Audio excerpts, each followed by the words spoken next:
Lisa White.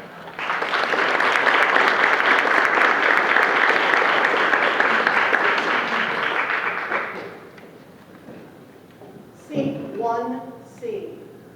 How do you feel when you have an upgrade to first class unexpectedly? You have just won the airplane lottery. What questions go through your mind? You think, I wonder what kind of fantastic snacks they're going to have. Oh, I can't wait to sit in that comfortable seat. I wonder who my seatmate is going to be. I mean, will there be a viable business connection there? Well, that's what I was thinking last night, sitting in seat 1C on my way back from Knoxville through Charlotte. And as I'm looking at the empty seat next to me, wondering who is going to be there. Is this going to be an opportunity to make a great business connection? And a couple minutes later, Bob sat down. And Bob was a homeless, jobless, disabled veteran. And Bob and I had a conversation, and I asked Bob, I said, Bob, you're homeless and jobless. How are you sitting in first class?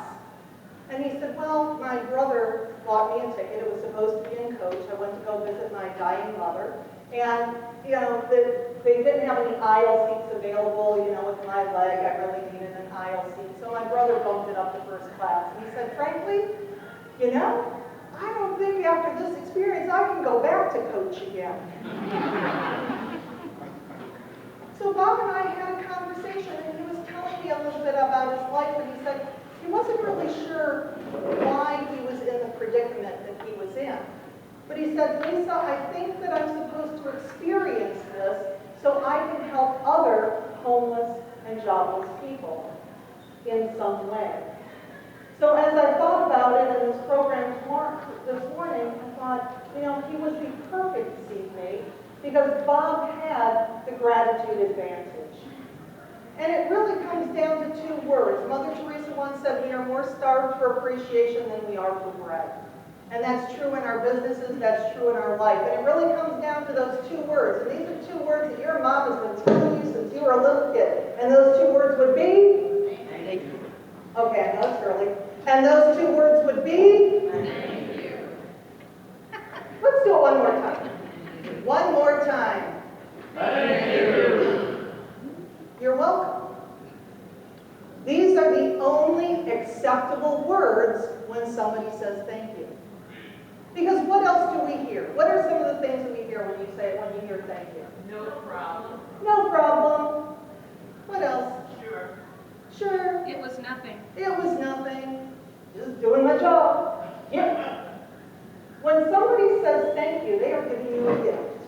And when you say it was nothing, you are taking that gift and you are throwing it back at them.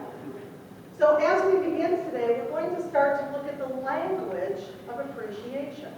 And we're going to do that with a little exercise I like to call the thank you, you're welcome exercise. And this is what it's going to look like. You'll turn to the person sitting next to you, and it will be thank you, you're welcome, thank you, you're welcome, thank you, you're welcome, switch. Thank you, you're welcome, thank you, you're welcome, thank you, you're welcome. Okay, the person with the shortest hair goes first. Turn to your neighbor, 3 thank yous, 3 you're welcome.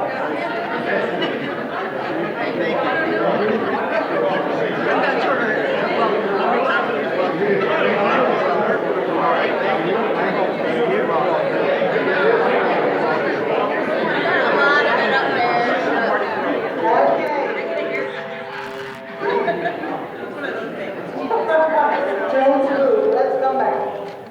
Okay, so did some of you discover that your welcome muscle is a little rusty? I actually did this exercise at one of my programs, and I had 2 ladies talking to each other, and one said thank you, and the other one said no problem. Really? So let's complete the cycle of appreciation and accept that sincere gift of gratitude. The other one that you can say, my pleasure also works, just so you know. So, which leads me to one more tangent. Somebody comes up to you and says, that is a beautiful dress. The correct response, thank you. What do we say instead?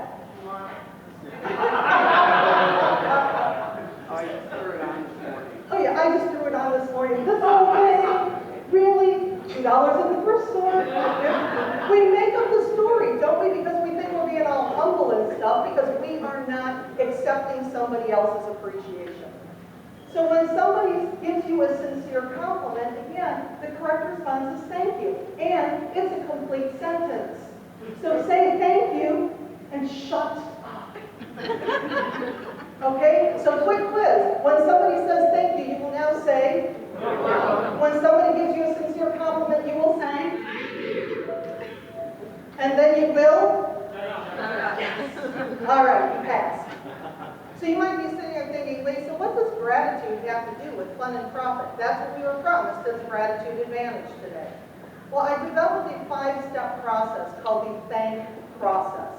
And the thing is that it equally works well in the organization as it does in business. So the disclaimer is substitute whatever word you want. If you're talking about employees, substitute employees. But if you want to have a better relationship with your spouse, with your kids, with your best friend, substitute those words.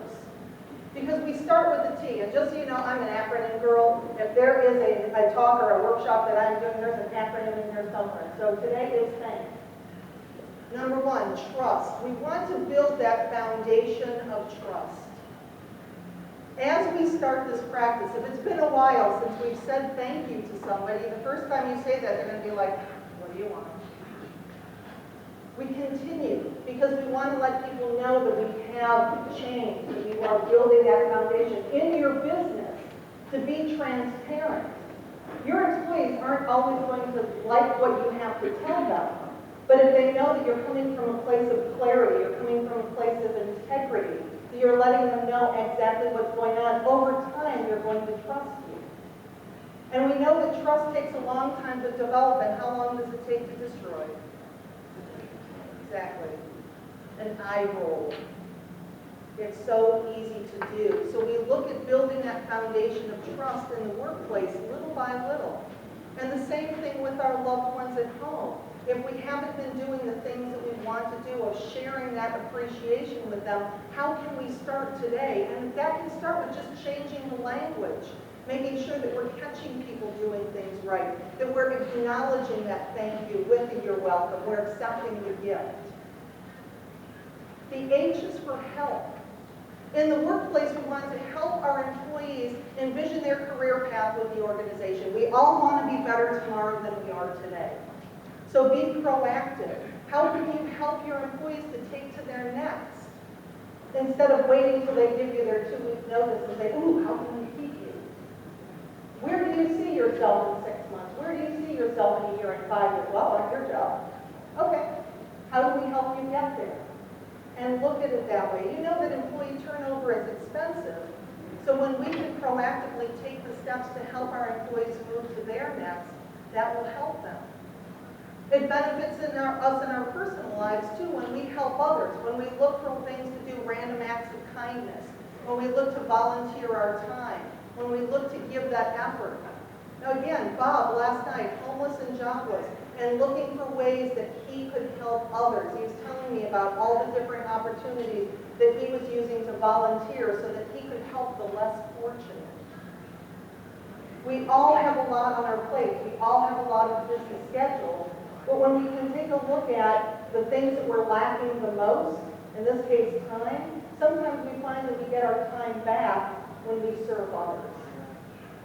So we build trust. We look at ways we can help. My favorite step, of course, is the A, and that is to appreciate, to acknowledge, to applaud the efforts of the people that work for you. Again, I am not encouraging you to recognize mediocrity. Yay, you got to work on time today. Yeah. But if you want people to give you their blood, their sweat, their tears, catch them doing something right, we're so focused all the time on trying to fix people, on trying to fix things. And this does work. There was one of the first research projects that I started doing or books that I read when I started researching gratitude was by Dr. Robert Emmett. He's a PhD professor at the University of California, Davis. And he took a random group of students, divided them into 3. The first group, he had them write down everything that they were grateful for. Second group wrote down all the troubles, all the hassles, all the things that bugged them. Third group simply recorded the day's events. They were the control group. And what he found after 2 weeks, the gratitude group was 25% happier. You might be sitting there going, Lisa, how could you tell that they were 25% happier? What they did is they had the gratitude group, or they had everybody do a journaling process for about 10 weeks beforehand, writing down the relationships they had, headaches, backaches, stress, all of that kind of stuff. So basically they wanted to set that platform to see, okay, here's the chronically happy people from the chronically not so happy people and how we can measure. But the gratitude group on average worked out an hour and a half more than the other two groups. They were more happy, nicer to be around. He actually interviewed the people that were related to the gratitude group and asked them if they noticed any difference, and they did. They actually said that they were nicer to be around. They were more emotionally available. So when we look at the power of gratitude, we know that it works. We know that it feels good to receive appreciation. We also know that it feels good to give appreciation. And it's important to be specific because what gets recognized gets repeated. So instead of just saying, hey, great job, thank you so much for the help that you did on that research project, and the customer loved it, we knocked it out of the park. So now Glenn knows, hey, I did that really well. He knows what part of his job he's doing well. And I'm acknowledging that. Also, when it comes to gratitude, telling somebody you appreciate them creates a beautiful, warm, fuzzy feeling. I mean, again, we like to say it, we like to receive that appreciation, but when you write it down, you create a treasure. So think about that one person that needs to hear from you today. Get out a piece of paper. It could be a nice thank you note. It could be a piece of notebook paper. It doesn't matter. But write to that person and let them know exactly what it is that you appreciate about them, because you create that treasure. When I do my workshops, a lot of times we take the time to actually write a note, go through that process. And I was at a women's retreat and we did that activity, and I saw one of the ladies a couple days later, and she said, I just want to tell you what happened. She said, I wrote the note for my husband, I left it on the counter. And he came home and he said, well, what's this? And she said, just something that I wrote you. And he took it out and he read it, and he folded it, and he put it in his wallet. Because she gave him a treasure, something that he could go back to on a regular basis when things weren't going so well. It's that recognition of things that are good, going back to the time. It's the same with your employees, and it doesn't have to be, some big, dramatic, long, drawn-out thank you. It can be a smiley face, put on a Post-it note, put on their computer. Now, I was doing one of my seminars, and I was talking about the fact that we have people in our life that uplift us, and we have people in our life that discourage us. And if you take a look at the 5 people that you hang out with most, and you put a plus sign by the people that uplift you, and a minus sign by the people that discourage you and hold you back, which one would you have more of? And, it's a hypothetical question, just some food for thought. And one of the guys at the table, one of the vendors there had passed out notepads for everybody, and one of the guys at the table took that piece of paper and he wrote a plus sign on 5 pieces of paper, and he handed them to the people that he was with at the table. This lady ran up to me after my seminar. She's like, I got a plus sign. Okay, tell me more. And she told me that. It was just the point that he took the time to put a plus sign, and you know what? She did put that in her wallet because she knew that she had a positive influence on one person. It doesn't have to be a big move. Think about one person that needs to hear from you. One thing that you can do a little bit differently as far as showing appreciation, catching people doing the right things. In the workplace, they actually look at, called a 5-to-1 positivity ratio. And what that means is when they looked at high-performing teams, there is, high-performing teams hear 5 positives for every 1 negative. If you look at an average performing team, they are at a 2-to-1, 2 positives for every 1 negative. Low-performing team, 0.3-to-1. They're hearing 3 times more negative than they are positive. So if there's a low-performing team, there's probably something else going on with that. How can we start to catch those people doing the right things? How can we acknowledge them? And you might be sitting there thinking, Lisa, there's somebody that, at work, I just can't get along with this person. I don't like them because let's face it, you're not going to like everybody that you work with. But if you can start to focus on one good thing, what is it about that person? Lisa, there is not a thing I like about that person. Pick one thing. Okay. He wears really great ties. Start there. Okay? Because when you change your energy around the people that you're focusing on to the positive, you will notice the difference. And the most powerful practice that I started, that actually started this whole thing 6 years ago, was the gratitude practice, the gratitude journal. And that's what Dr. Emmons was talking about. That's what he had people do, was gratitude journaling. And I'm not sitting there saying, oh, you have got to spend 2 hours a day journaling. 5 sentences. Every morning before my feet hit the ground, I'm grateful for, I'm grateful for, I'm grateful for, and adding detail. I could sit right every day, I'm grateful for my husband, I'm grateful for my cats, I'm grateful for my house, but that would get really boring really quickly. So I'm so grateful that Scott cooked a great dinner last night. I'm so grateful for watching Big Bang Theory with 3 of my kitties sitting on my lap. So you can get into the focus on gratitude.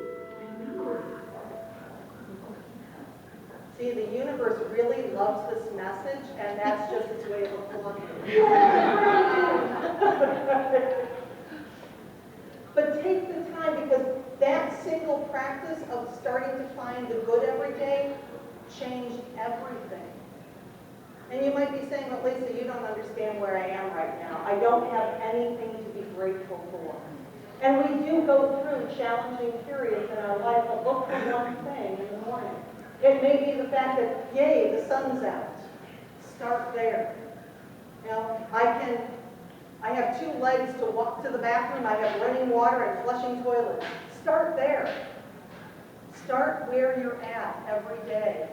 Now, there's 2 different types of journals that I do. The gratitude journal is the one that I do in the morning. The wins journal is the one that I do at night. And this one is actually a little bit more difficult, because at the end of the day, as I'm going to bed, I think of 5 good things that happened during the day.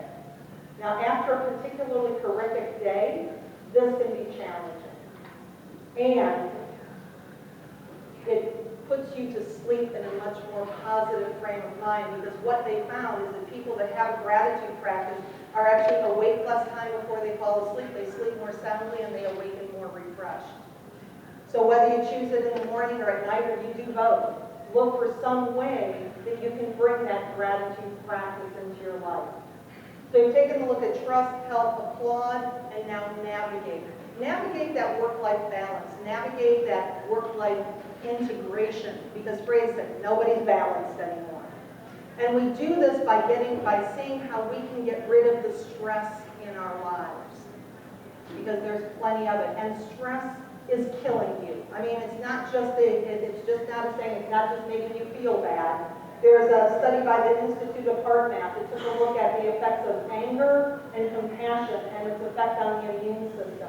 And the interesting thing about this study is it said that, did you know that for every 5 minutes you spend in anger, you actually reduce the effectiveness of your immune system for up to 6 hours. Those same 5 minutes, however, spent in compassion actually elevate the performance of your immune system for those same 6 hours. So how do we get ourselves out of the stress response? Well, I'm going to show you 2 different ways. The first one is a way of that it involves doing something that we are doing 24/7. If we don't do it, we are in deep, deep doo-doo, and that would be breathing. So a breathing technique that I like to use is just called 4-7-8, and that's the count. Breathe in for 4. Hold for 7.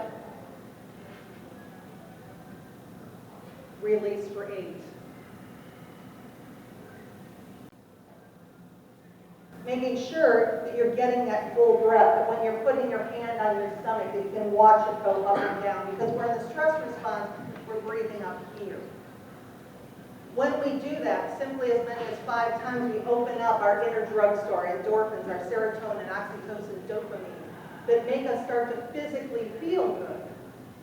But I want to show you, the great Tony Robbins once said, if you want to change your physiology, change your state. So let's look at how that looks like. I'd like you all to sit as if you are having the worst day ever. Come on, sit like it, you're having the worst day ever. Where's your shoulders? feeling chipper right now. All right, now sit as if you have just had the best day, the best news ever. You're happy, you're confident. Is it fair to say that you are feeling just a little bit better right now than you were a mere 5 seconds ago? So here's the power pose. If you want to really, really, really get yourself out of that stress response, you're all going to have to stand. Come on, stand up. Stand up. Okay. It has been shown that it's scientifically impossible to remain in the stressed, mad, depressed mode when you are in Superman pose. So on the count of 3, I would like to see you all give me your best Superman or Superwoman pose. 1, 2, 3, go. Hold it, come on. Hold it, hold it. All right, is it fair to say that you are feeling just a little bit more powerful and better than you were a mere 10 seconds ago?